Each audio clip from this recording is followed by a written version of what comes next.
tromboembólica venosa. Pero como lo hice. Y la embolia pulmonar son la misma enfermedad, solamente que una está localizada en los miembros inferiores y la otra ya se ha extendido a la circulación pulmonar.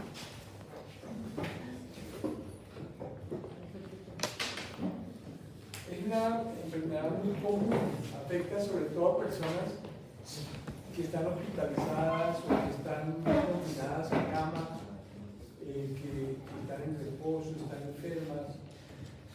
Es una enfermedad que tiene una mortalidad y mortalidad muy alta y que puede llevar a secuelas muy grandes como son la hipertensión pulmonar, el col pulmonar y el síndrome postrombótico que incapacita a tantas personas actualmente.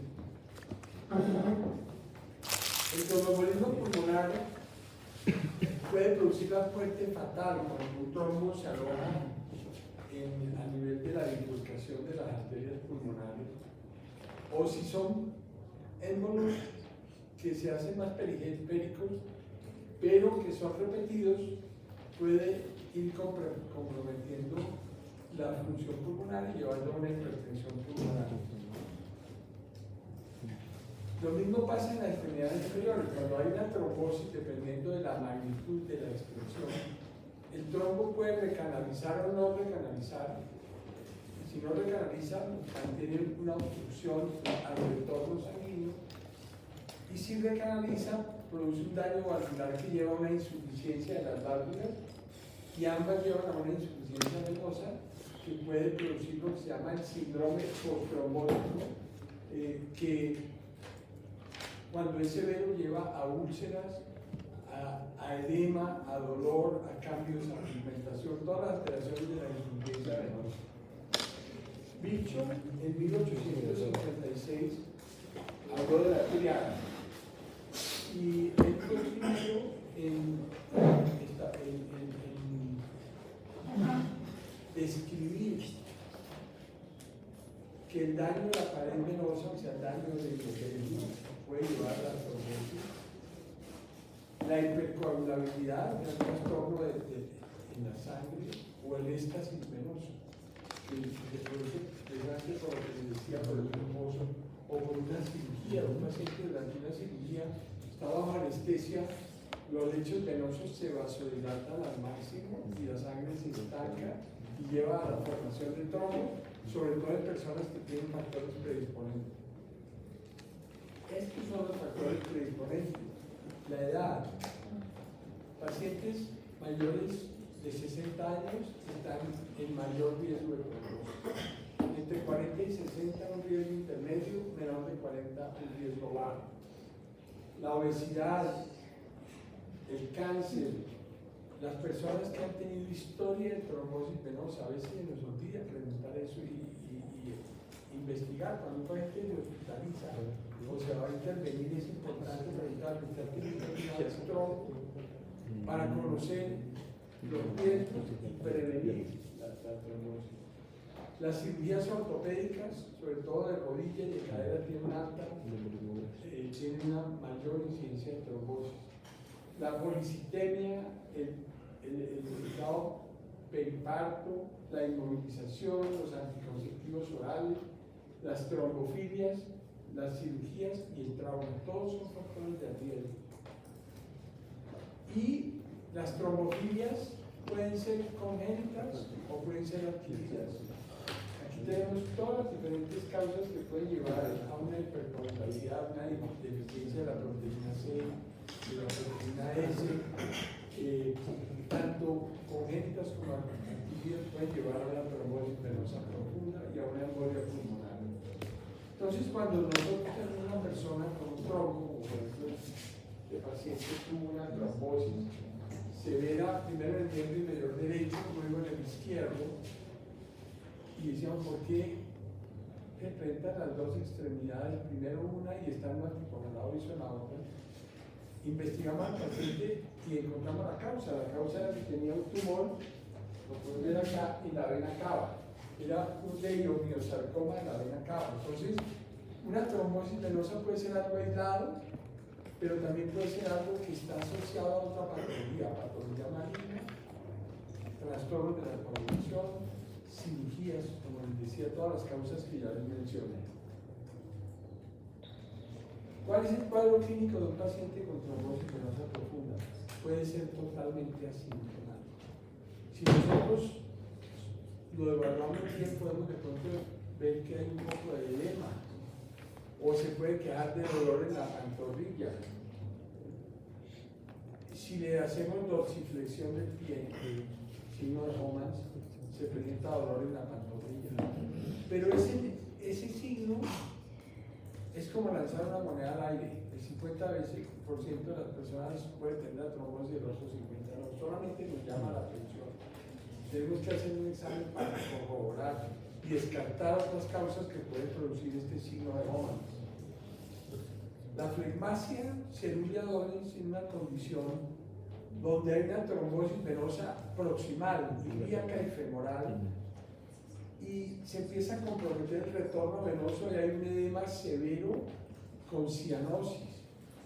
Y esa cianosis y ese edema severo puede generar lo que se llama la gangrena venosa. Lo mismo pasa con la flegmasia alba dolens, que es básicamente lo mismo, pero la persona, por la severa obstrucción a la salida de la sangre, al retorno venoso, hace un espasmo arterial y la extremidad se pone pálida y fría. Entonces, edema con palidez y frialdad. Lleva a esto la gangrena venosa, que puede llevar a la amputación, a la pérdida de una extremidad. El diagnóstico diferencial son las enfermedades infecciosas, la celulitis y linfangitis. Generalmente la diferenciamos porque tienen adenomegalias palpables en la ingle, porque hay fiebre, porque hay escalofríos, porque hay leucocitosis, hay rubor, calor y signos de respuesta inflamatoria. Los quistes de Baker, que el quiste de Baker es un quiste sinovial que está ubicado en la rodilla, detrás de la rodilla. Ellos pueden tener síntomas agudos, dolor, puede comprimir la vena y puede producir algo de inflamación. Entonces el quiste de Baker no es la causa. Un hematoma espontáneo de la pantorrilla, una persona que espontáneamente va caminando y siente como un dolor fuerte y luego queda limitado. Esto es lo que se llama el signo de la pedrada. Y lo que se presenta es que hay una ruptura de un vaso dentro del músculo y hay un hematoma y es imposible diferenciar clínicamente la trombosis venosa profunda. Los desgarros musculares y la tromboblebitis superficial. La tromboblebitis superficial está ubicada en las venas superficiales de la extremidad, generalmente se asocian a varices, pero la posibilidad de embolias y trombosis, tromboembolismo de una superficial es más rara, muy rara. Se puede presentar sobre todo cuando compromete la unión del sistema profundo con el superficial, que se hace en la unión safeno-femoral o en la unión safeno-poplítea. En la llegada, cuando los trombos se extienden hasta allí, pueden haber embolias. El diagnóstico se hace clínicamente, lo sospechamos, pero debemos siempre corroborar con unos métodos diagnósticos. El Doppler continuo puede ayudar, pero no, digamos que como no tiene imagen, podemos equivocarnos. Como en estos casos, cuando un trombo no es oclusivo, nosotros podemos ver que la sangre se está moviendo, pero el trombo no fluye, está flotando. ¿Sí? Entonces el Doppler de onda continua no es el ideal, ni la pletismografía. Hoy día el método diagnóstico de la trombosis venosa profunda es el ultrasonido Doppler color.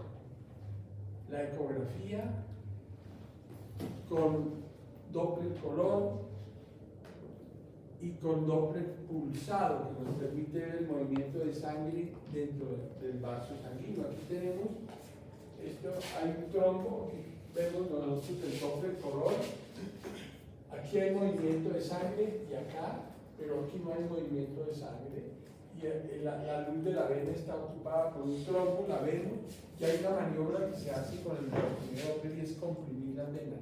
Normalmente cuando uno hace una presión con el transductor del ultrasonido sobre la vena se deja colapsar y una pared se toca con la otra. ¿Sí? La arteria no, la arteria como tiene mayor presión, uno lo comprime. Si le hace mucha fuerza, de pronto puede llegar a comprimirla, pero la vena es fácil normalmente. Entonces, eso se utiliza para que durante el ultrasonido se hacen maniobras de compresión desde los pies hasta la femoral para ver que la vena está permeable. Entonces tenemos la compresión, tenemos el color y tenemos la imagen. El trombo se puede ver dentro de la vena. Cuando el trombo es muy agudo, no se diferencia la sangre. Por eso ahí ayuda el Doppler color, la compresión, y ayuda el Doppler pulsado. Este es el Doppler pulsado. Si yo pongo el Doppler pulsado en activo, hay un sonido que va a la vena y el movimiento de la sangre le genera una onda. Es esto. Esto es movimiento de sangre. Entonces, el ultrasonido Doppler se llama duplex porque tiene el Doppler y el ultrasonido, o triplex porque tiene color. Realmente lo llamamos ultrasonido Doppler color, ecografía Doppler color, o duplex color, es lo mismo. ¿Sí? Doctor, en la diapositiva decía que tenía sensibilidad del 98% y especificidad del 95%. ¿Por qué tiene menos especificidad o por qué no es 100 o casi 100? Porque en algunas localizaciones es difícil. Por ejemplo, la femoral, la femoral común se pueden ver bien, pero a veces las ilíacas con el gas no se ve bien, o a veces la pantorrilla. Hay personas muy musculosas y no se alcanzan a ver bien. Entonces puede confundir. Esto es un hematoma en la pantorrilla. Les decía que la clínica es igual, pero el ultrasonido nos demuestra claramente aquí un hematoma. Entonces, si yo tengo un hematoma y clínicamente sospecho una trombosis venosa, anticoagulación, pero imagínate lo que tiene es un hematoma, se va a agravar el cuadro. Yo voy a hacer que se aumente el hematoma. Entonces, por eso es importante tener el diagnóstico. Esto es una flebografía donde hay un trombo dentro de la vena. En una época, la flebografía era el método diagnóstico, pero el ultrasonido, desde los años 80, que fue donde más se empezó a utilizar, ha desplazado a la flebografía.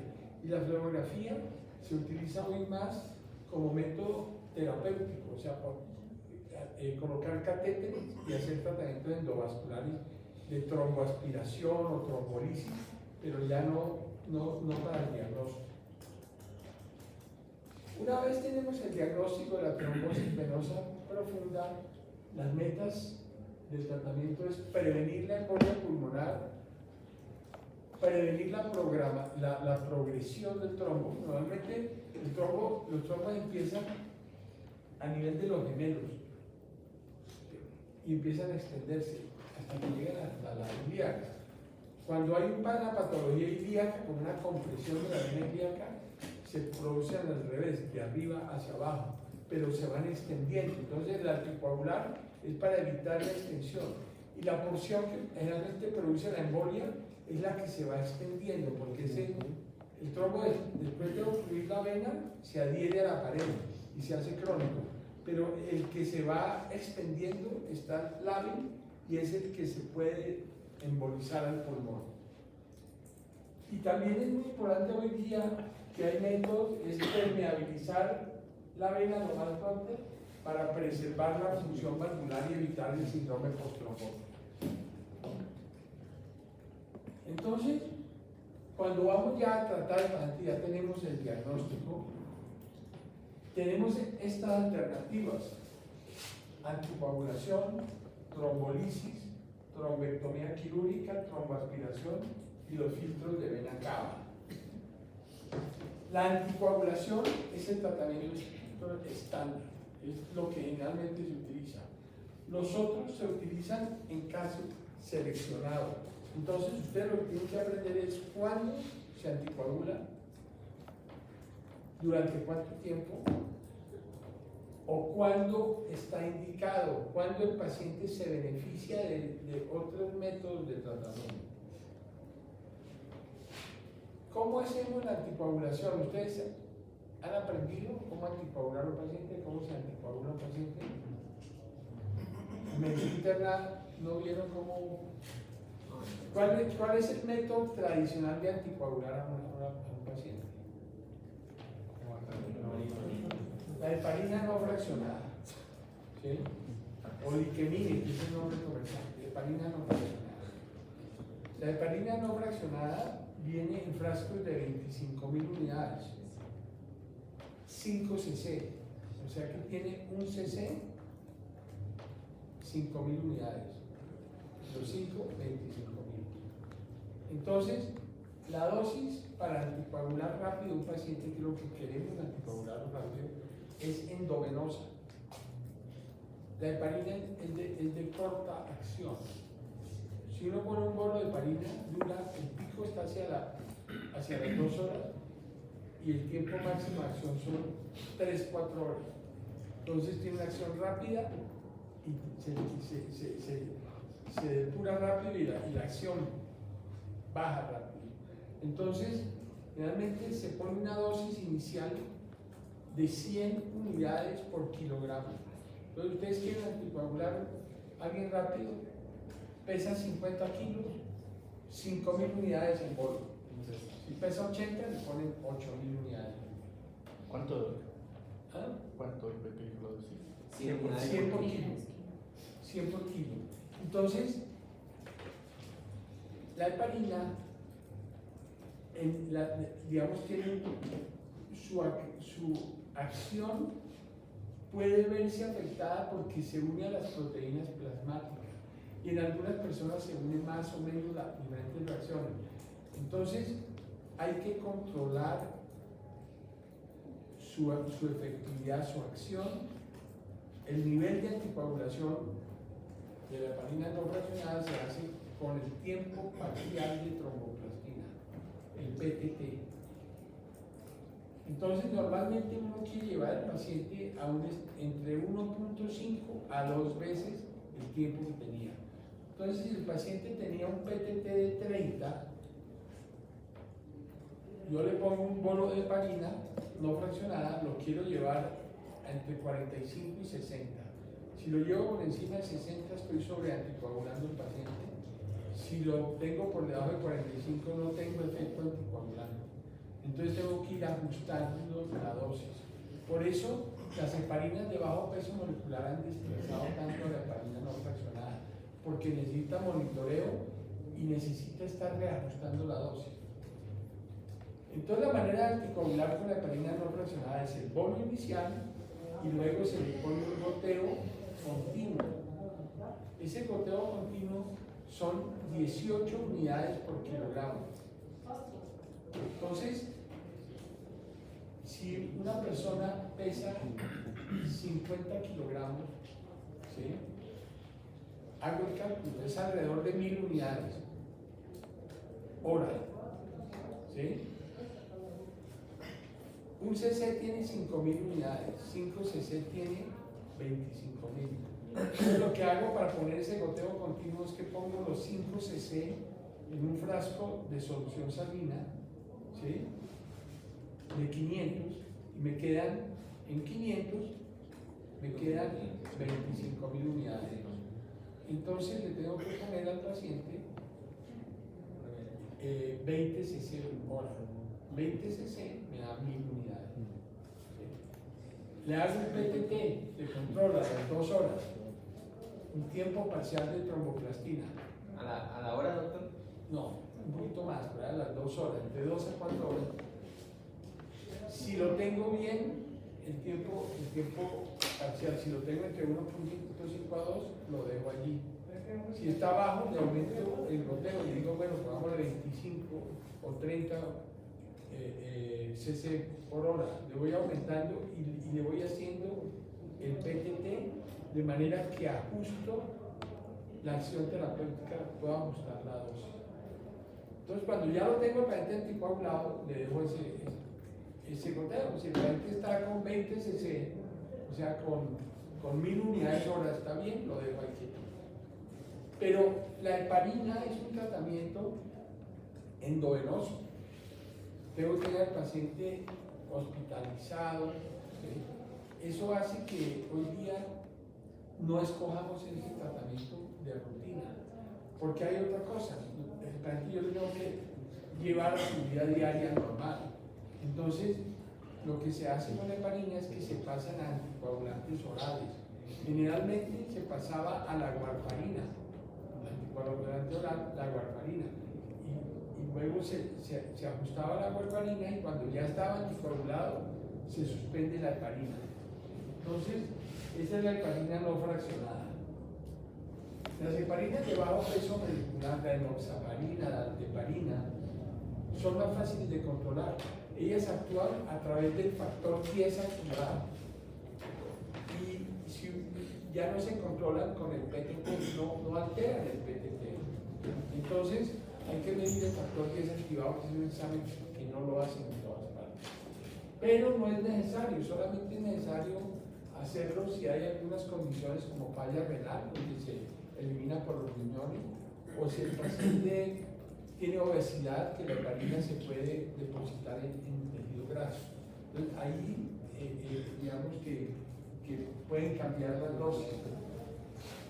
Generalmente se puede poner 1 o 2 dosis diarias de la heparina de bajo peso molecular. La heparina más utilizada de bajo peso molecular es la enoxaparina. ¿Recuerdan cuál es la dosis de la enoxaparina? 40 miligramos. 1 miligramo por kilogramo cada 12 horas. 1 miligramo. Entonces, si la persona pesa 60 kilogramos, hay ampollas de 20, 40, 60 y 80. Entonces se le pone 1 miligramo por kilogramo. La dosis máxima es 80. O sea, si una persona pesa más de 80, se le pone 80 cada 12. Como es inyección subcutánea, ¿sí? Los pacientes se les puede enseñar a ponerse la inyección subcutánea como la insulina y se puede manejar ambulatoriamente. Y no se une a las proteínas plasmáticas, entonces su efecto es mucho más predecible. Entonces, 1 miligramo por kilogramo cada 12 horas y no tengo que hacerle examen de seguimiento. Si hay un problema que tienen las heparinas, todas las heparinas, la heparina no fraccionada y las de bajo peso molecular, es que pueden llevar a una patología que es muy severa, que se llama la trombocitopenia inducida por heparinas. Y eso es algo que siempre cuando un paciente se utiliza este medicamento hay que estar haciéndole controles de plaquetas cada 2-3 días. Si cuando se inicia la primera semana, si las plaquetas van bajando, está en descenso, el paciente puede desarrollar la trombocitopenia inducida por heparina, tiene que suspenderla y usar otro anticoagulante.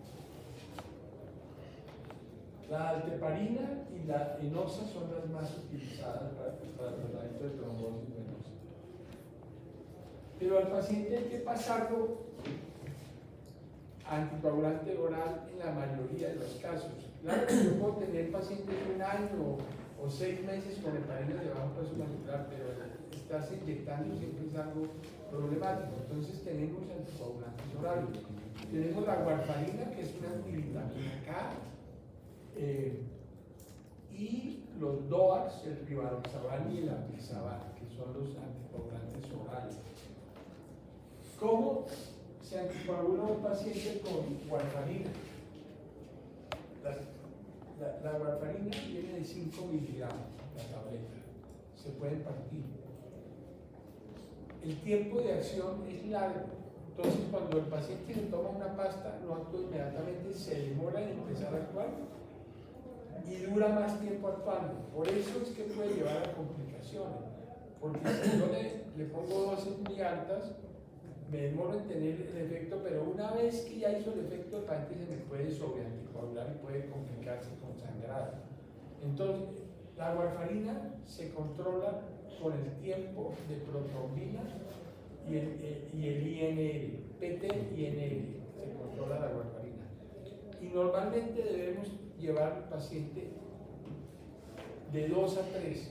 El paciente tenía un INR un PT de 15 y un INR de 1, lo queremos llevar al doble, o sea, el INR por encima de 2, entre 2 y 3. ¿Sí?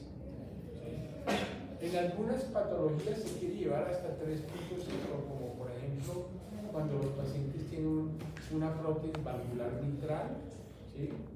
Antes se anticoagulan con warfarina y se les da para tener el INR entre 3 a 3.5.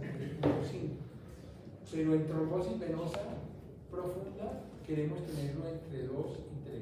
Entonces, la warfarina antes se empezaban el primer día 3 tabletas, el segundo día 2 tabletas y el tercer día en adelante una tableta. Pero a veces al tercer día ya el paciente estaba sobre anticoagulado. Entonces actualmente le damos una tabletica diaria y le estamos haciendo el PT-INR. Una vez está en el doble, 2 días seguidos, se puede suspender la heparina endovenosa y se le puede dar salida al paciente haciéndole un PT-INR cada semana o menos. Si veo que necesito, le hago menos y después ya lo voy espaciando.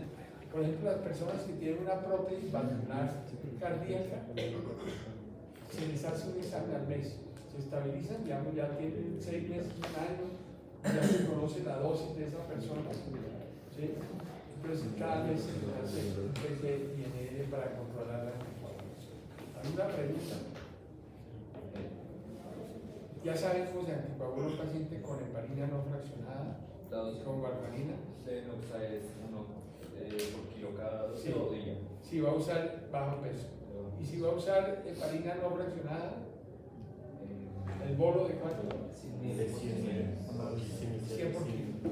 Y el mantenimiento, De 18. 18 por kilo. Y se pone horario con un microboteo, se pone la cantidad que necesita ponerle. Y la heparina no fraccionada se controla con el tiempo parcial de tromboplastina, PTT, y la warfarina con el PT-INR. Queremos llevar el PT-INR al doble, de 2 a 3. Y ahora vienen estos de rivaroxaban y valproxaban, que son los que más se están tratando ahora. También actúan a través del factor 10 activado, ¿sí?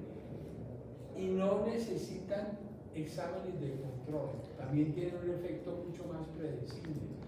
Entonces tienen unas dosis fijas.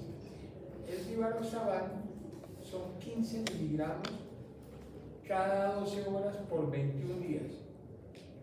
Y a los 21 días se le dan 20 miligramos diarios por 3 a 6 meses. ¿Puede repetirlo, doctor? ¿Cuál es la pregunta que tenía? La dosis de 18 unidades kilo, ¿eso en cuánto tiempo? Bueno, ¿Eso es hora? Es hora. Ah, doctor, dijo Hora en infusión. Entonces Sí. decía que si el paciente pesa 50, da 900. cerca a 1000, le ponen 1000, que son 20 cc hora, No, ok. y le está haciendo el control del PPC. Gracias. Doctor, ahora la dosis de rivaroxaban dijo 15 miligramos cada 12 por 21 días. Por y luego 21 días. Y luego 20 miligramos día, ya una sola dosis de 20 miligramos por 90 o 180 días. 90 días, ¿cuándo? Cuando es una trombosis de las complicia, las gemelares, no es en el segmento iliofemoral, no es embolia pulmonar, sino es baja, una trombosis baja, se da 3 meses. Cuando es alta, se da 6 meses, o cuando es embolia pulmonar. Cuando los pacientes es la repetición de una trombosis, es diferente. Porque ese paciente, que le repite la trombosis debe tener algo que lo predispone. Una trombofilia, debe tener algún daño, algún problema. Entonces el paciente tiene que estudiarlo y encontrar la causa de una retrombosis. Y ahí sí deben anticoagularse permanente. Entonces, el apixaban es también un anticoagulante oral, la dosis es 5 miligramos cada 12 horas. Ese no es permanente, así 5 cada 12 horas. Estos también DOAC se están utilizando mucho para el tratamiento de la fibrilación auricular, para prevenir las embolias por la fibrilación auricular. No sé si lo han visto usar ahí.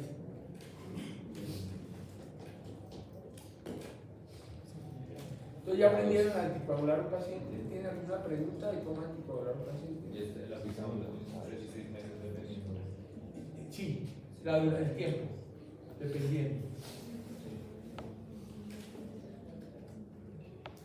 ¿Qué es esto? Un trombo. ¿Sí? Pero ese es un trombo venoso, que es rico en trombina. Este es un trombo arterial, es rico en plaquetas. Por eso, en la enfermedad arterial ustedes van a ver que se utilizan los antiagregantes plaquetarios. En la patología venosa se utilizan los anticoagulantes. Entonces, los antiagregantes plaquetarios, la aspirina, el clopidogrel, todo esto, son más para patología arterial. Entonces, todo paciente con trombosis venosa o embolia pulmonar en tratamiento estándar, anticoagulación. ¿Cuándo hacemos otro tratamiento diferente? ¿Cuándo hacemos trombolisis o trombectomía, tromboaspiración o cuándo se coloca un filtro de vena cava?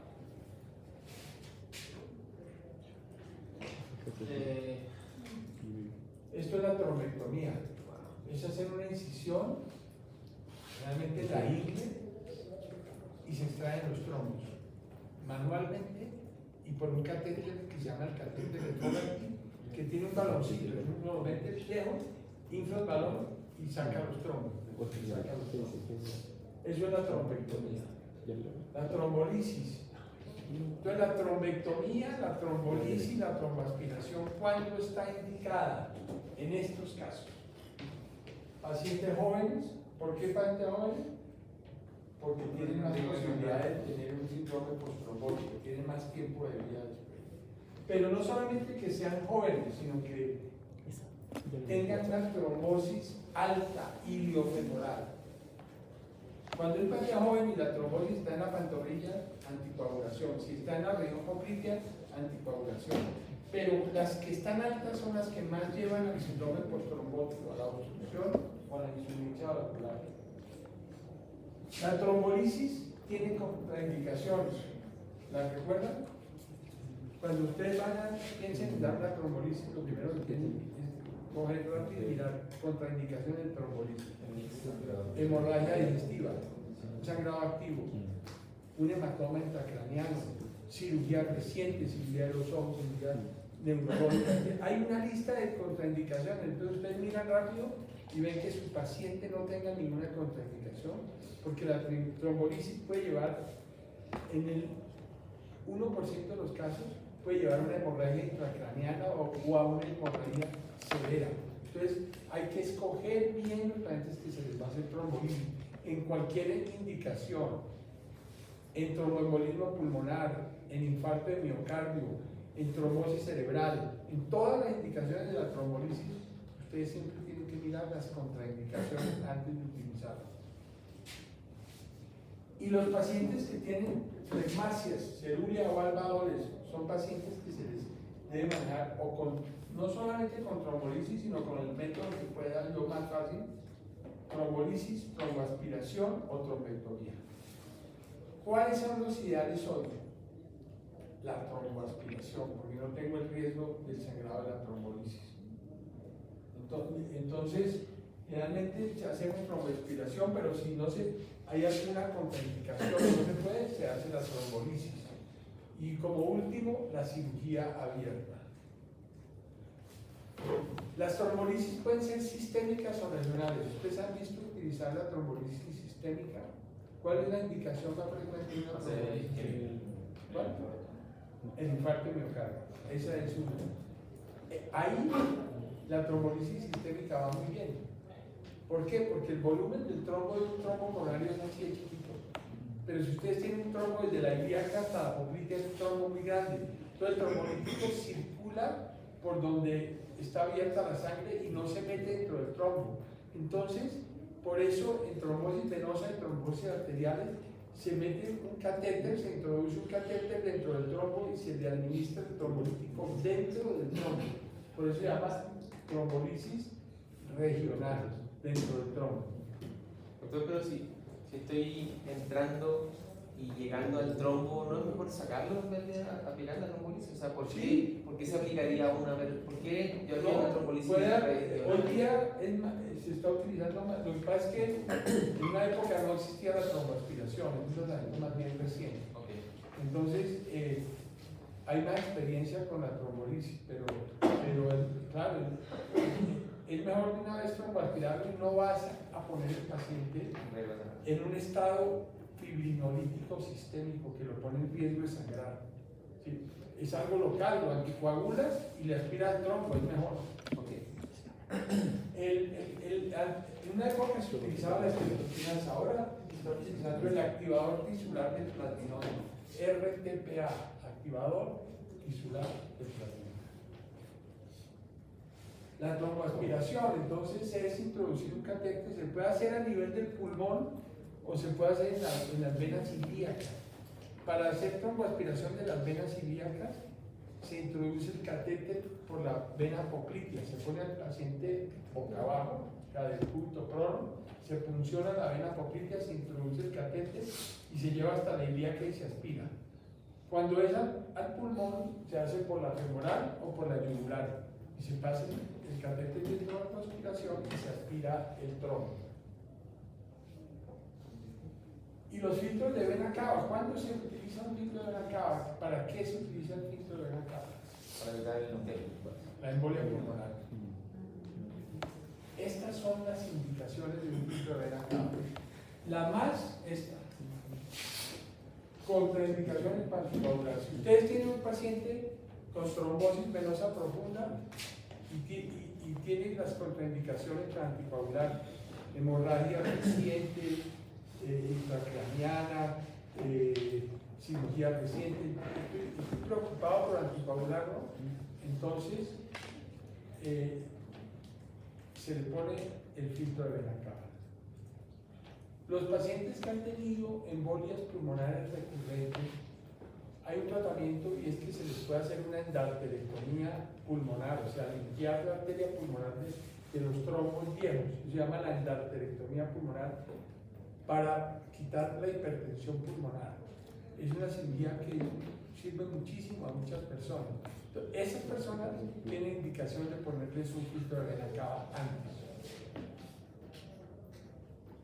Eso es un filtro de vena cava colocado, se puede colocar por la vena yugular con un catéter hasta la vena cava o desde la femoral hasta la vena cava. Bueno, ese es el tratamiento, el diagnóstico y el tratamiento de la enfermedad tromboembólica venosa. ¿Alguna otra pregunta? El filtro es como un colador, o sea que la pregunta orientada que tiene que ver el mismo filtro a la parte, sí, hay mucha recurrencia de trombos. La recurrencia cuando la persona tiene una trombofilia. Sí, o sea, el filtro no se podría tapar si está. Claro, ese es uno de los problemas del filtro. Muy buena pregunta. Si uno tiene un filtro de la vena cava y el paciente tiene una trombofilia, por ejemplo, ese filtro se va a trombosar. Entonces la pregunta que uno se hace es, ¿se trombosó primariamente o fue que trancó un trombo que iba? Entonces le pudo salvar la vida al paciente. Pero si no fue eso, si fue que se trombosó, le estaba haciendo un daño al paciente.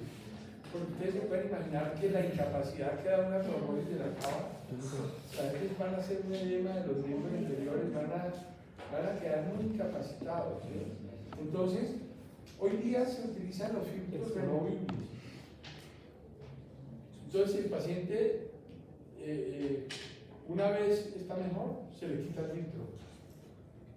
O una vez ya se le puede poner anticoagulante, ya pasó un tiempo y se le va a poner anticoagulante, se le quita el filtro, porque la complicación es grave, la complicación del filtro es bien compleja. Entonces, ¿después de cuánto tiempo se le puede cambiar el filtro? O sea, sea, eso, a personas que no tienen filtro removible. No, eso o se saca o se deja de por vida. No hay ningún caso en el que hay que cambiárselo. No, ¿No? Ok. no, eso dura toda la vida. Ok. Si se fractura o pasa algo es diferente, pero en general están hechos para durar toda la vida.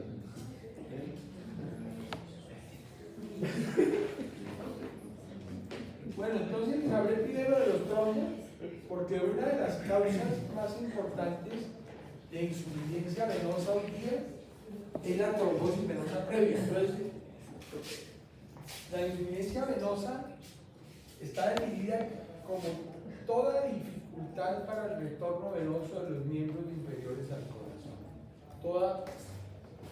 Toda impedimento, toda dificultad. ¿Sí? Y debajo del diafragma, el sistema venoso es una unidad en los miembros inferiores y el abdomen. Y la sangre se mueve, digamos que el retorno venoso está influido por la respiración y por el movimiento de los músculos de las piernas y está dirigido por las válvulas venosas. Miren esta anatomía. La vena cava, la vena ilíaca izquierda, la arteria pasa por delante de la vena. ¿Qué está detrás de la vena? ¿Qué queda inmediatamente detrás de la vena? La columna. Es una estructura ósea muy firme. Y la arteria, con su presión, puede comprimir la vena izquierda contra la columna. Y por eso se dice que la patología venosa es más frecuente en el miembro inferior izquierdo que en el derecho. Es una de las explicaciones. Pero lleva a producir una compresión allí que puede llevar a lo que se llama el síndrome de compresión iliocava o síndrome de May-Turner o Coque. Tienen esos dos nombres porque los describieron dos médicos en diferentes partes del mundo al tiempo. Entonces, cualquiera de los dos nombres es correcto, May-Turner o Coque, y es la compresión de la vena ilíaca por la arteria, de la vena ilíaca izquierda por la arteria derecha. Recordemos que el sistema venoso de los miembros inferiores está dividido en tres: el sistema superficial, las venas que están entre el músculo y la piel, el sistema venoso profundo que está dentro de los músculos, y las perforantes que unen los dos sistemas. Entonces, las venas que comunican el sistema superficial y el profundo se llaman perforantes. ¿Qué es una comunicante? ¿Qué es una vena comunicante? Es una vena que comunica dos venas del mismo sistema. Entonces, por ejemplo, una vena que comunica la vena safena menor con la mayor, ¿sí? Es una comunicante. Entonces, son dos venas del mismo sistema. Las que comunican el sistema profundo y el superficial son perforantes, perforan la fase. Normalmente, ¿cómo se mueve la sangre? ¿Cómo fluye? De distal a proximal, o sea, de los pies al corazón derecho, ¿sí? Y de superficial a profundo. ¿Qué da que la sangre se mueva en esa dirección? Las válvulas. Entonces, el sistema venoso tiene múltiples válvulas que van permitiendo. Entonces, si uno se acuesta y eleva la pierna, las válvulas están relajadas. Pero cuando uno se pone de pie y está de pie, las válvulas se van abriendo y cerrando dependiendo de las fuerzas que mueven la sangre para retornar. ¿Cuáles son esas fuerzas? Ahí tienen la fuerza, una de las fuerzas principales. ¿Cuál es? La contracción muscular se llama el corazón periférico. Entonces, si yo estoy así quieto, estoy como los policías o los vigilantes que están tiempo quietos, la sangre se está estancando. Si mis válvulas están buenas, no hay problema. Pero cuando yo hago así, o si yo hago así, estoy impulsando la sangre. ¿sí? Estoy mejorando el retorno venoso. Entonces, pues, la primera fuerza, el corazón periférico, la bomba muscular plantar que hay en el pie, en la pantorrilla y en el muslo. Segunda fuerza, el diafragma. ¿Qué pasa cuando yo hago así? Una inspiración profunda. Presión negativa. Se tranca la sangre a subir. Y cuando expiro, aspira. Es una bomba aspirativa, el diafragma. Entonces la sangre la chupa. Entonces, por ejemplo, si yo estoy sentado o de pie y estoy quieto, con los músculos quietos, la principal fuerza que está moviendo la sangre es la respiración. ¿Sí? Cuando empiezo actividad, usted tiene la bomba muscular. ¿Y cuál es la tercera fuerza? Que mueve la sangre desde los pies hacia En la rotación del corazón. ¿La? El corazón. Sí, señor, muy bien. El ventrículo izquierdo. Entonces, eso se llama la visa tergo, es la fuerza que sale del corazón, llega a la microcirculación, pero ahí la fuerza va para adelante. ¿Sí? En la microcirculación pasa despacito, pasa de un glóbulo rojo, de a uno por cada capilar. ¿Sí? Pero esa fuerza es para adelante, eso se transmite a las venas. ¿Sí? Y la cuarta, que está informada, que o sea, yo no creo tanto en esa fuerza, pero es otra de las que se habla, es lo que se llama la vis al arteria. Y es que la vena y la arteria están como en una cubierta. Y entonces la compresión de la fuerza de la arteria como que ayuda, eso sumado al efecto de las válvulas, entonces como que ayuda a movilizar. Entonces esas son las cuatro fuerzas que mueven la sangre de retorno al corazón. ¿Sí? Pero las válvulas son indispensables.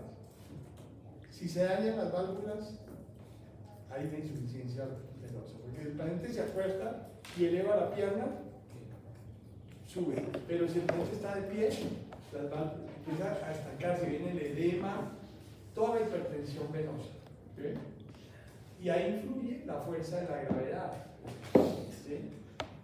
Se trata de estancar la sangre en las piernas. Entonces, la insuficiencia venosa es una patología común.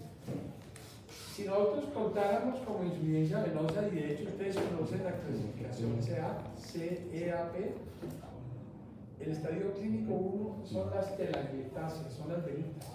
Eso ya indica algún gradito pequeño de insuficiencia venosa. ¿Sí? Hasta el 50% de la población la puede tener, pero venas varices significativas puede tener el 10% de la persona.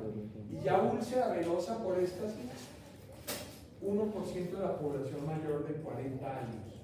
¿Sí? Entonces es una patología con alta incidencia y prevalencia. La clasificación que utilizamos hoy es la CEAP, clínica, etiológica, anatómica, fisiopatológica. C0 es una persona que no tiene ningún signo de insuficiencia venosa, pero yo lo estudio por un síntoma o algo y le encuentro que tiene una insuficiencia venosa por examen. C0. C1 es esto: penectasias, telangiectasias. C2, las venas varicosas, que son venas dilatadas y tortuosas. C3, edema. C4, cuando hay pigmentación ócrea, angiodermitis ócrea.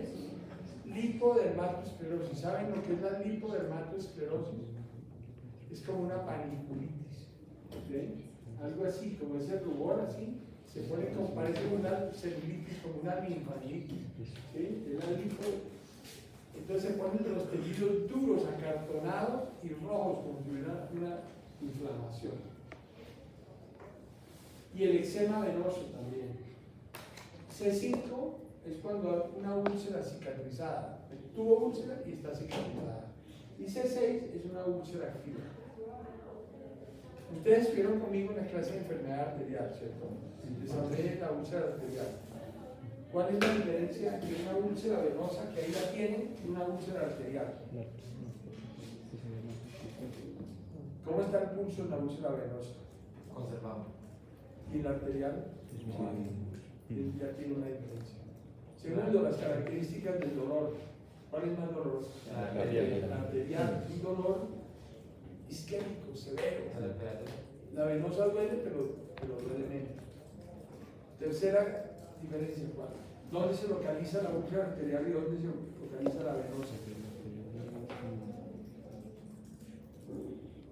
La arterial se utiliza y se ubica generalmente en los sitios de presión, en los arterios, en el corazón, en el maléolo externo. La venosa generalmente se localiza en el maléolo interno. La venosa tiene los cambios de piel, la lipodermatosclerosis, la pigmentación ocre y tiene varices. ¿Sí? Entonces ustedes, es muy importante diferenciar porque el tratamiento es totalmente diferente. ¿Cómo se trata la úlcera venosa? Con curación y compresión externa. ¿Sí? Para disminuir por ley de Starling la presión en los tejidos, la hipertensión venosa. Y eso la ayuda a cicatrizar. Pero la úlcera arterial, la fisiopatología, es una caída de la presión de perfusión. Si yo le pongo una presión externa, le tumbo más la perfusión a los tejidos y puedo agrandar la úlcera, puedo producir un dolor muy severo. Entonces, esa es la úlcera venosa, es el C6. Entonces, clínica es la primera, ¿sí? De 0 a 6. Luego, etiológica, la E, C, E. Congénita, primaria, secundaria. Entonces, congénita es como este muchacho. Miren que tiene una extremidad más larga que la otra. Y tiene una vena, tal vez todo atípico, y lateral. Es una vena, es un remanente de la vena marginal que tenemos en la vida intrauterina. ¿Sí? Entonces, este muchacho tiene un síndrome que se llama el síndrome de Klippel-Trenaunay, que es una malformación venosa. Aplasia de la vena femoral y hay varices y se ve en este joven. ¿Sí? Entonces, congénita, primaria, como la hipertensión primaria o esencial, no sabemos bien la causa, es un daño en las válvulas y le producen varices. Secundaria, sobre todo al síndrome postrombotic. Son varices o insuficiencia venosa secundaria. Estas son la primaria, varices, y esta es la secundaria. Ahí vemos el trombo en la vena poplítea. Ahora, la A anatómica, eso se refiere a cuál es la vena que está dañada, porque si yo tengo que es una unidad desde el diafragma hasta el pie, entonces ahí hay muchas venas. ¿Cuál es la que está dañada? La vena cava, se le tapó el filtro y es una insuficiencia venosa. O la vena ilíaca porque tiene una compresión por la arteria, ¿sí? O el segmento iliofemoral porque tiene una trombosis, ¿sí? O es la vena safena, o es la femoral, la poplitea, las tibiales. Entonces, cada una tiene una numeración, tanto las venas superficiales como las profundas o las perforantes, ¿sí? Entonces así se clasifica la anatomía. Entonces, ¿cuál vena? Primero, clínicamente. Segundo, ¿cuál es la etiología? Tercero, ¿cuál vena está afectada? Y cuarto, ¿cuál es la fisiopatología? ¿Es obstrucción o es reflujo? ¿Daño valvular o obstrucción? Entonces, el síndrome postrombótico le puede producir uno de las dos, un segmento ocluido y el otro con las válvulas dañadas. Entonces tiene obstrucción y reflujo. Unas varices primarias generalmente son producidas por reflujo, pero cuando hay pacientes con varices nosotros debemos diferenciar que si sea reflujo y no una obstrucción, porque yo puedo tener una obstrucción de la vena femoral, ¿sí? Y las varices, la gente tiene varices, pero las varices lo que están haciendo es retornando la sangre en una vía colateral para que la sangre suba. Entonces, Esas varices yo no se las debo tocar ni quitar ni molestar porque son la vía de retorno. Entonces es importante un diagnóstico anatómico, fisiopatológico del problema. Entonces ahí es donde usamos la clínica y los exámenes. Doctor, una pregunta. Si el paciente tiene estas venas varices que son superficiales, yo entiendo que, como usted mencionó, el retorno va de superficial a profundo. Si ya tiene estas venas varices, ¿ya está alterado el profundo, o sea, el complejo venoso profundo o no? No necesariamente. No es, o sea, puede ser porque simplemente está dilatado Lo que pasa es que- falta de retorno. El paciente tiene unas válvulas en el sistema superficial, Sí. en el profundo.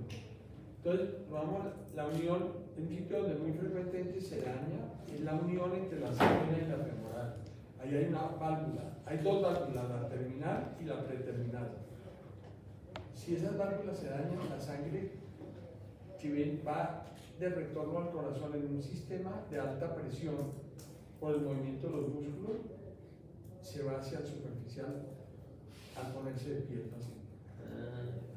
¿Sí? Por eso, pues, Entonces el la- profundo está bueno, pero la sangre está devolviendo al superficial. Ok. Pero también puede ser lo que usted dice.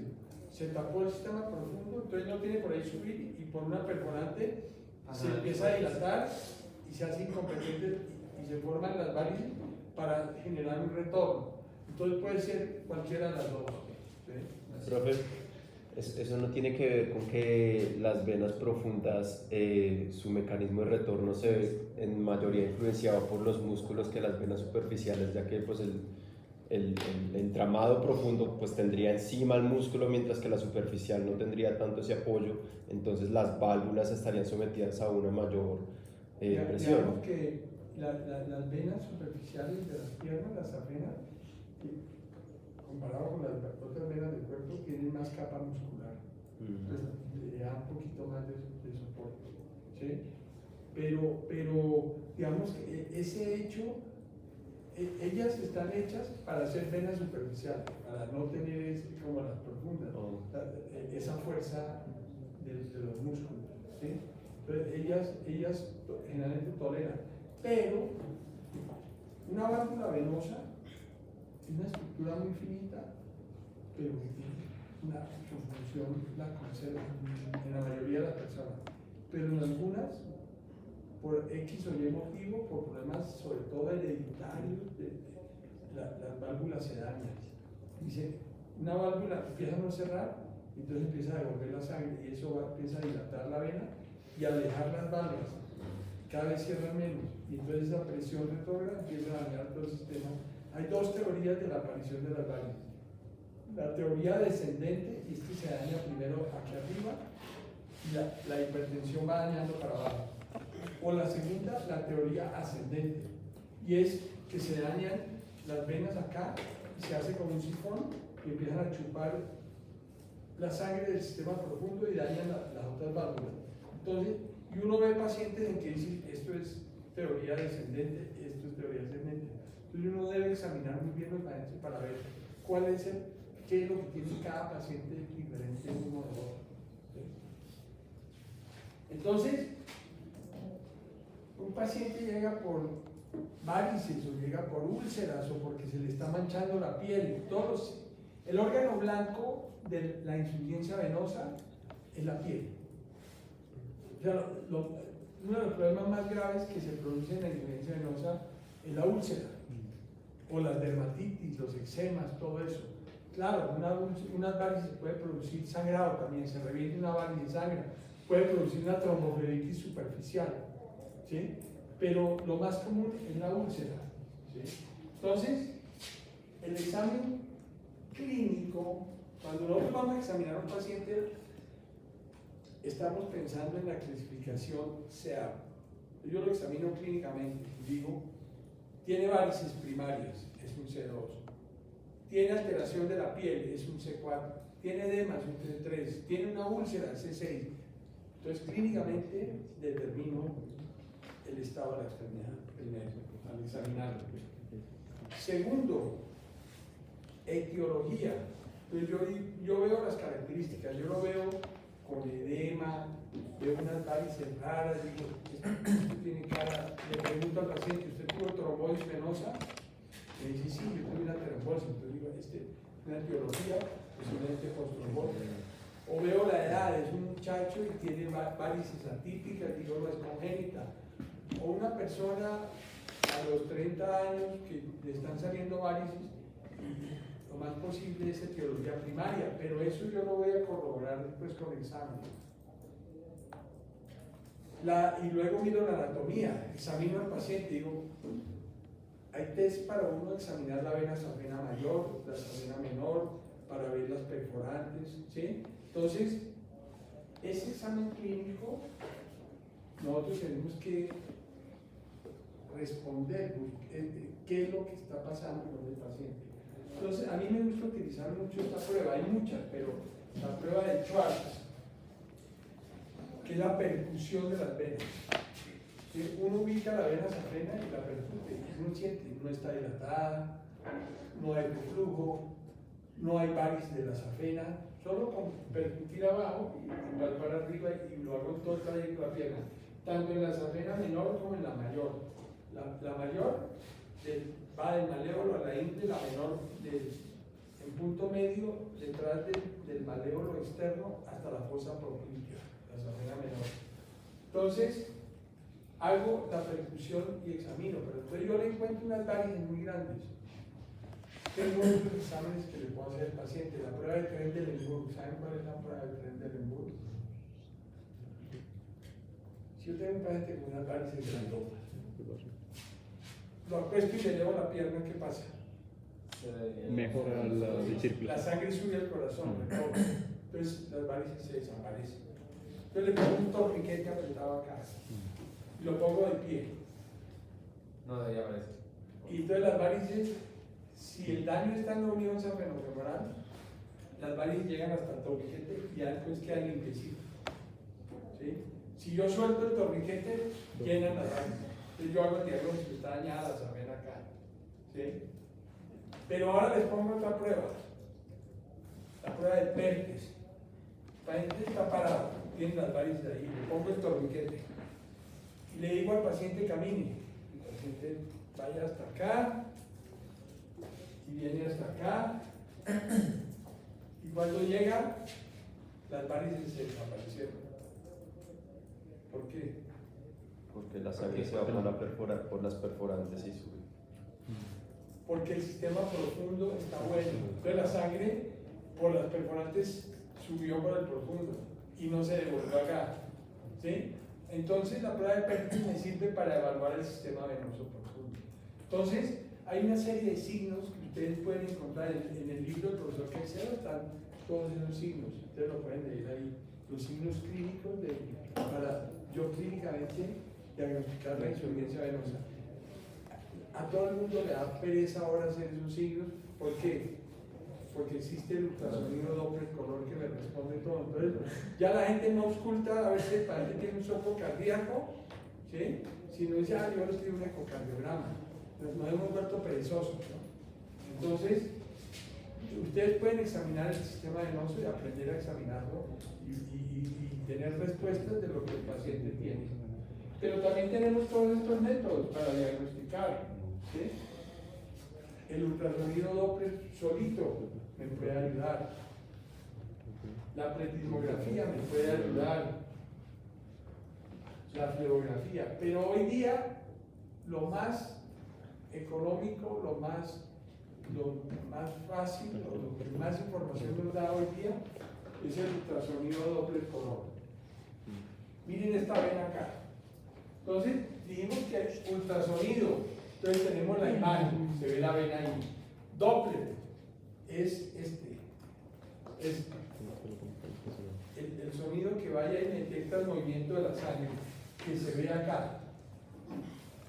¿Sí? Y color, con el color yo veo digamos, si va hacia la sangre, el movimiento hacia dónde va, si va de distal a proximal o de proximal a distal. Entonces, yo pongo el transductor del ultrasonido en la vena femoral o en la vena safena. Todo lo que se acerca se ve rojo, entonces la arteria se ve roja. Y todo lo que se aleja se ve azul, entonces la vena se ve azul. Pero ¿qué pasa si yo pongo el transductor al revés? Veo la vena roja y la arteria azul. Pero si yo pongo el transductor al derecho, como es, y veo la vena roja, ¿qué es lo que pasa? Hay reflujo, Sí. la sangre, hay una incompetencia vascular, la sangre va para abajo. Entonces, esto es una vena competente que no tiene reflujo, y miren que no está dilatada. Esa vena está incompetente y está dilatada. Entonces, y aquí veo, yo tengo un paciente así, le estoy haciendo un Doppler, ultrasonido Doppler, lo empujo, él hace así. ¿Qué pasa cuando él hace así? Contrae los músculos, Arriba. la sangre sube, sube y no se devuelve. O sea, las válvulas están cerrando. Aquí le hago lo mismo, o le digo hago un Valsalva si estoy aquí en la ingle, inspire profundo y haga fuerza, un Valsalva y la sangre se devuelve. ¿Sí? Entonces, yo puedo ver la función valvular con el ultrasonido, pero ya les había dicho que podía ver si había trombos, si había defectos de llenamiento, si comprimía, si no comprimía, pero aquí veo la función de las válvulas. Entonces, por eso es que el ultrasonido Doppler color yo puedo mirar anatómicamente la vena cava, la ilíaca, todas las venas hacia abajo, para clasificar el paciente. Este es un paciente que tiene una fístula arteriovenosa.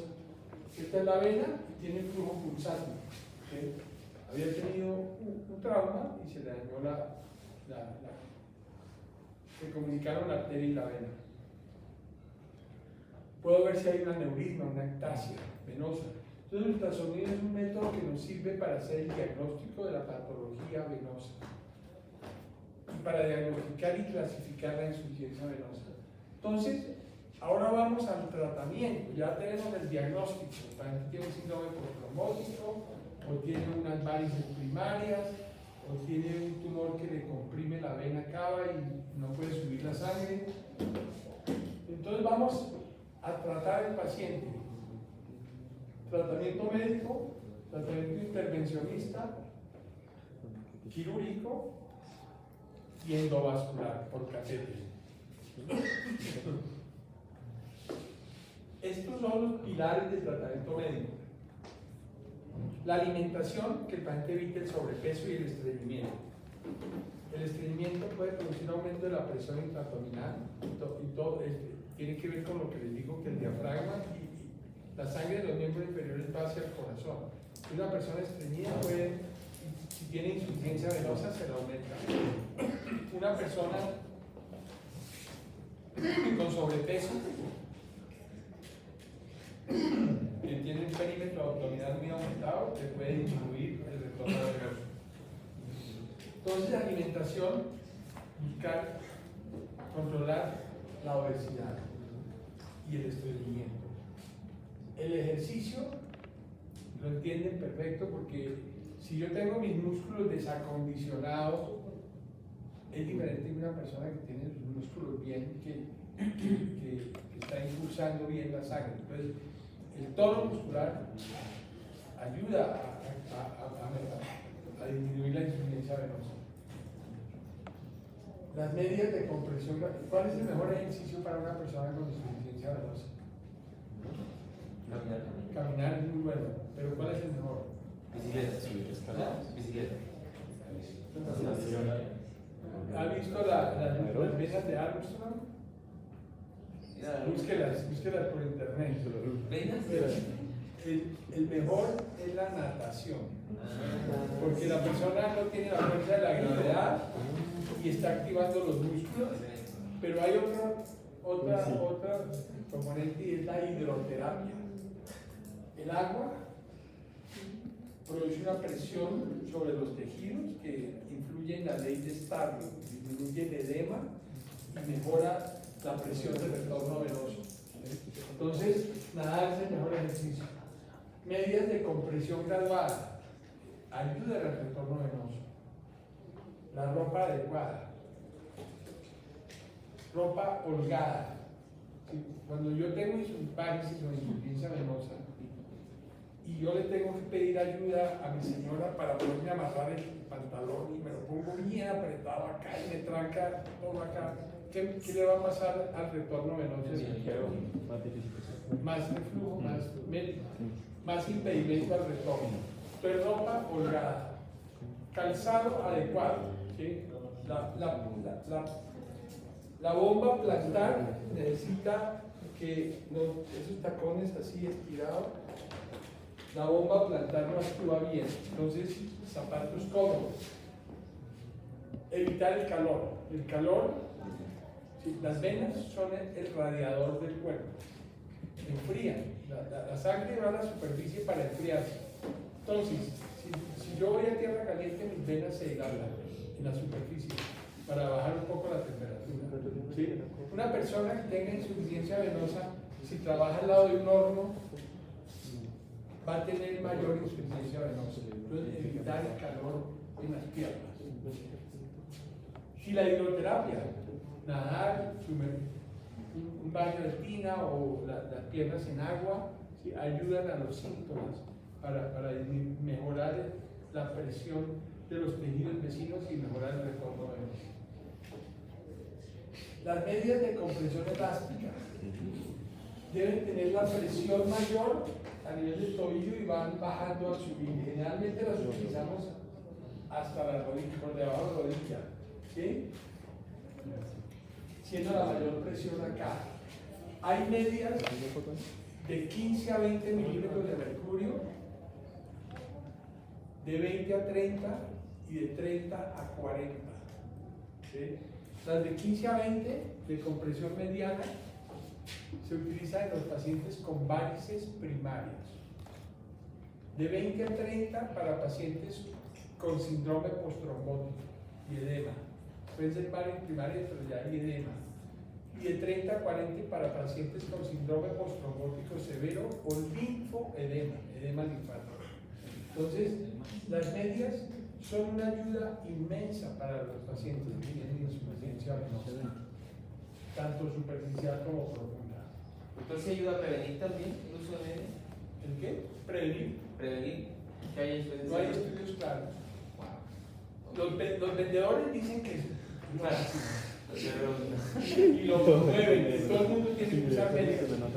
No se ha comprobado. En el avión, por ejemplo, doctor, en un No se viaje ha largo. comprobado que prevenga, digamos que se ha hablado, se dice, no hay estudios claros que las personas que trabajan más de 8 horas de pie y tienen síntomas en las piernas, les conviene usar las medias, ¿sí? Se ayudan, pero también pueden hacer ejercicios, pueden hacer otras cosas, pero en general es más para las personas o que tienen varices o que ya tienen síntomas al estar mucho tiempo de pie. O sea, si no tienen nada... ¿No lo recomendaría usted, doctor? No. Y en un viaje largo, un paciente de adulto mayor, por ejemplo, en avión o en un bus en el que tiene que estar más de 6 horas o más de 4 horas sentado, tampoco. Digamos que se han recomendado, Sí, por eso lo... pero yo digamos que una persona que no tiene insuficiencia venosa, si yo creo que la persona está en riesgo de tener una trombosis venosa, sí, más bien le pongo una dosis de enoxaparina y le digo que tome mucho líquido y que cuando está sentado mueva los pies y se pare y se mueva. ¿Sí? Le da más prevención un anticoagulante que las medias. ¿Y qué dosis, doctor? De 40 miligramos. Esa es la dosis profiláctica de enoxaparina, 40 miligramos. La dosis terapéutica fue la que les dije, la profiláctica es 40 miligramos al día, para todos, tenga el peso que tenga.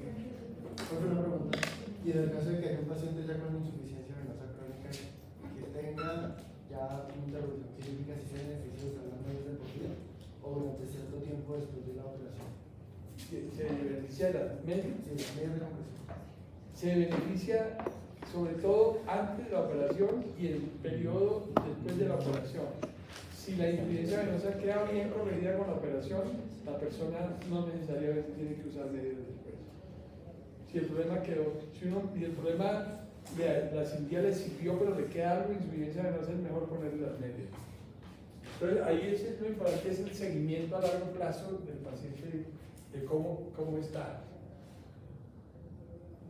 Estas son las intervenciones para tratar tratar las varices y la insuficiencia, sobre todo las varices. La ablación quirúrgica, la extracción de la vena sabena. La técnica, quemar la vena sabena. Química, poner un medicamento que la escleroterapia. Y hay otros tratamientos que son la preservación de la sabena. Entonces, tenemos una gran variedad de tratamientos y cada médico, según su experiencia y según el caso de cada paciente. Es que el caso de cada paciente es diferente. Entonces, un buen examen físico, un buen ultrasonido nos puede decir cuál es la mejor manera de tratar a cada paciente. Puede ser diferente. Miren las válvulas. Les he dicho que las válvulas son de estructura. ¿Ustedes han visto una válvula venosa? Yo las veo cuando hago bypasses, miro y hago un bypass que se llama el bypass in situ. Entonces la primera válvula la corto y es una estructura perfecta, cierra perfecto y es una laminita chiquita, pero si yo le pongo un yermo a la vena y hago fuerza para que la sangre pase hacia abajo, no pasa, no deja. ¿Sí? Cuando voy a hacer un bypass, realmente la safena se invierte, porque si yo lo pongo al revés, la sangre no la deja pasar, se obstruye el bypass. Entonces las válvulas son muy potentes. Esto es una válvula de insuficiencia, la sangre puede ir hacia arriba, hacia abajo. Entonces se ha pensado en hacer cirugía de reconstrucción de las válvulas, pero no son cirugías que hayan funcionado bien. ¿No? Eso no se utiliza, lo traigo aquí como para mencionar. Entonces, los tratamientos que se usan son más ablativos. La escleroterapia que produce es la ablación química, la sella, la cierra, la esclerosa. Hay escleroterapia con espuma. La espuma es el mismo líquido acá, el que usamos en Colombia se llama polidocanol. Se inyecta y esclerosa las venas. Pero en este caso se mezcla con aire o con CO2 y se forma una espuma. Y esa espuma se inyecta, esta es la safena. ¿Sí? Entonces, con ultrasonido se mira y se fusiona para esclerosar la safena y evitar el reflujo. Entonces, eso es una de los tratamientos que la ablación química. Esta es la ablación quirúrgica, sacar la safena. No sé si han visto una cirugía de ablación de safena. La van a ver. Esta es la extracción de la safena, esta es la extracción de las varices. Entonces el tratamiento tradicional era sacar la vena safena y las varices sacarlas con una técnica, con una agujita de crochet, la esterilizamos, hacemos una incisión pequeñita y extraemos las venas como lombricitas. ¿Sí? Entonces, por ejemplo, estas grandes venas se extraen por incisiones pequeñitas. Y hay un tipo de cirugía que es la cirugía de varices hemodinámica, que preserva la vena. Entonces, lo que busca la cirugía hemodinámica es mejorar el retorno venoso. Entonces, si el retorno está acá y yo tengo una perforante de entrada acá, se cierra arriba.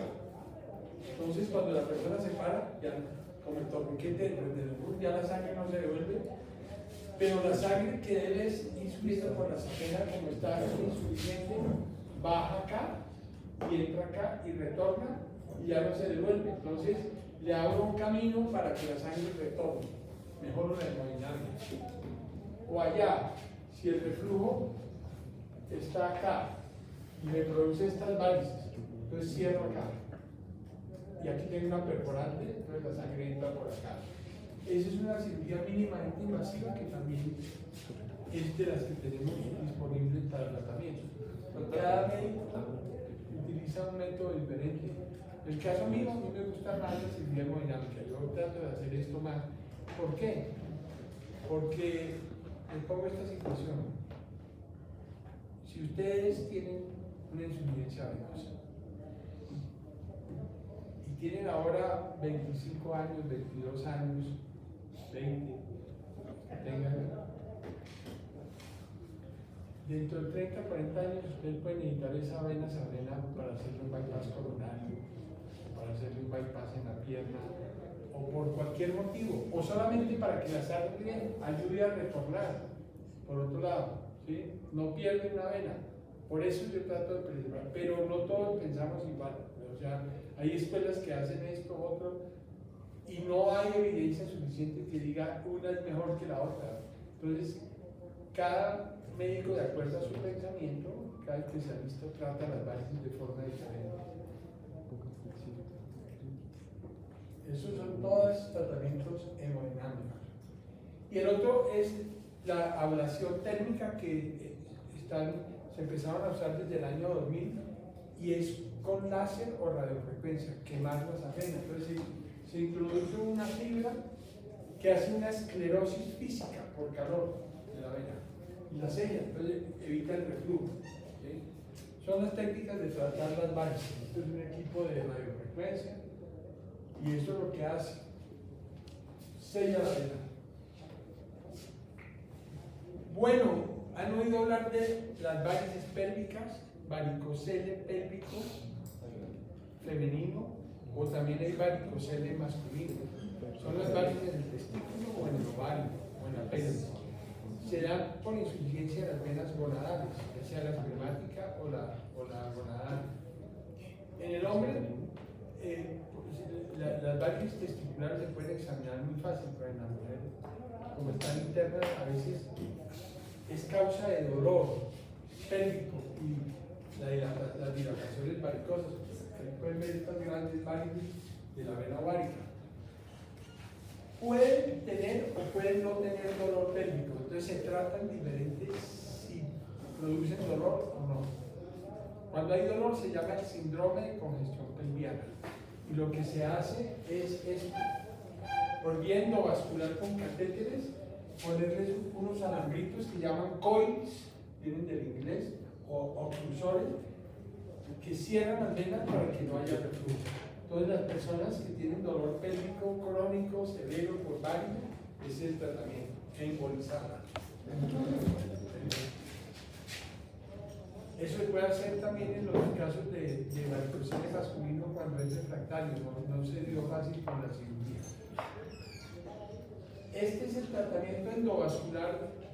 Les hablé del síndrome de Meyer-Turner o de Koch, que es la compresión de la vena ilíaca izquierda por la arteria. Aquí ven un caso de eso, la sangre se pasa de un lado a otro porque aquí está obstruido. Pero yo puedo meter un catéter y hacer una angioplastia, dilatar esa vena y ponerle un stent metálico, ¿sí? Para que no se deje colapsar la vena por la arteria, entonces mejora el retorno venoso. Ese es el manejo endovascular.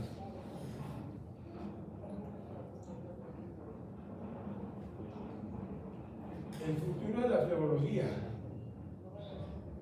Irnos a vivir a la luna, porque en la luna no hay fuerza, la fuerza de gravedad es menor, ¿no? Entonces menos insuficiencia venosa, menos úlceras. Pero lo que yo pretendo con esta clase es que ustedes aprendan a que la persona, sin irse a vivir a la luna, aquí puede tener menos insuficiencia venosa si hace ejercicio, si usa medias, si controla el peso, si hace ciertas recomendaciones. Y hay procedimientos también que ayudan a mejorar la insuficiencia venosa. Entonces, dependiendo de la causa, entonces podemos hacer que una persona que tiene úlceras, que tiene patología tan severa como la patología venosa, que pueda tener una mejor calidad de vida, es lo que buscamos. ¿Tienen alguna pregunta? Doctor, este tratamiento que usted dice de, por ejemplo, hacer una saphenectomía, es quitar las venas ajenas y dejar que todo el retorno venoso sea por la femoral y por la costilla y etc. Sí. No afecta en el... Es una pregunta buenísima. Yo no me calza como que le estoy sacando como una vena, entonces ¿cómo hago para que vuelva la sangre? Es que yo pienso igual, ¿sí? Piensa lo siguiente. En 1972 hubo un congreso aquí en Bogotá donde hubo médicos de toda Latinoamérica y de todo el mundo.